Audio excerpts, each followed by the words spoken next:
and peace, grace and peace, grace and peace.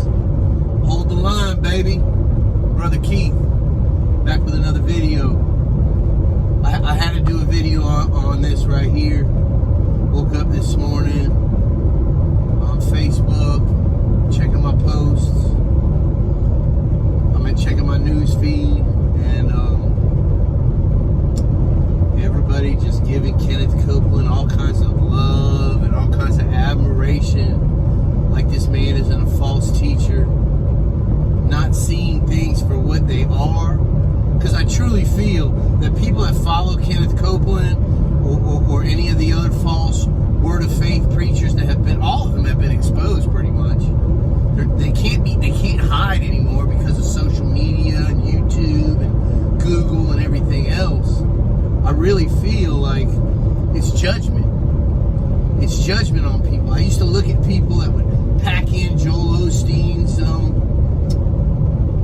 church, Creflo Dollar and T.D. Jakes and all these other guys, and I used to get like upset, like, how are they falling for this? You know, because there was a time when I listened to the Word of Faith movement years and years ago. You know, when the only way I got my word was through the television. I knew nothing about God.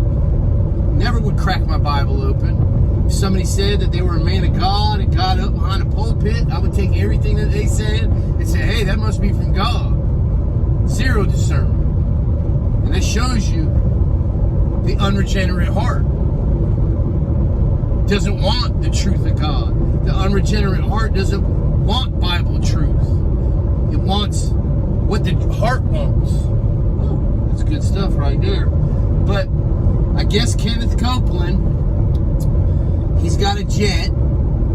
I think it holds like 14 people or something. It says that he went over to Afghanistan, or I don't know how it went down.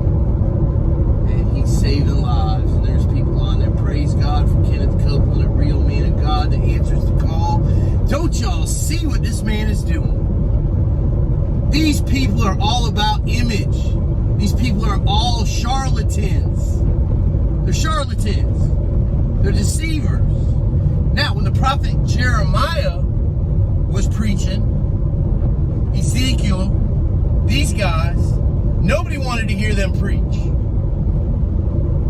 They all turned to other preachers, other prophets, people that tickled their ears. So where is the discernment? Because number one, if he was really about just helping people, he wouldn't have to advertise what he did. That's a move. That's a strategy that him and his staff members and the rest of the people there got together and said, oh, let's do this to repair your image, because they know how bad his image now, ever since the coronavirus, the blowing on the coronavirus thing, and just the guy looks like a 100% nut job. And it was funny because Seiko posted something going against it, like, I can't believe people are falling for this. It wasn't even that harsh of a post.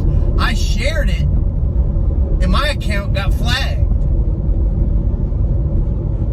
Now, I don't know how it goes with Facebook and stuff like that, but this guy's got enough money to where he can start paying people to go online and stop people from speaking against him. Couldn't believe that got flagged. I hit Seiko up and let him know, like, hey, man, and people on Seiko, that's my boy right there, man. That's my homie. But anyway, this is judgment on people. If you're following Kenneth Copeland and you think he's some man of God, you need to stop it. Stop. Wake up. You're just a Sunday Christian. That's all you are. I seen somebody post on there, like, if he's a false teacher, name one false teacher. Little G God. You have the power of God. You don't have the power of God. And you have zero power. God can manifest his power through you, but you just don't have his power. You can't just speak things in and out of existence and move mountains and all that other stuff. You can't do that. You can't do that.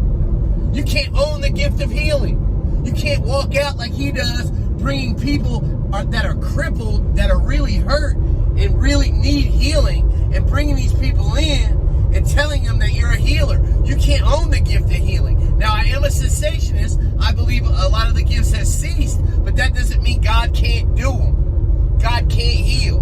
I believe the gift of tongues have ceased. Now, let me clarify. The gift of tongues, I'm talking biblical tongues. I'm not talking useless babble. I'm talking about the gift of tongues. I believe it ceased, but do I believe I could be in Peru somewhere and it manifest and happen? And if it was in effect still, we would have documentation, we would have video of the gift of tongues in operation. The gift of tongues was for the first century. That's what it was for. The apostolic era. When everybody would congregate, they wouldn't know. This guy spoke barbarian, this guy spoke Greek, this guy spoke Mesopotamian, all these different tongues. Somebody would get up there and they know that man doesn't speak their language, and then they would hear their language and not only hear it perfectly to the T. And that sign is for not the speaker, but for the hearer. Why? So the hearer will believe. I don't know why I got on gift of tongues being on Kenneth Copeland, but he's another babbler that'll babble in tongues, and it's nonsense. But let me know what you think about Kenneth Copeland. Let me know if you really think this redeems him of something, or how y'all feel about it. Man, I appreciate y'all. Hold the line. Woo!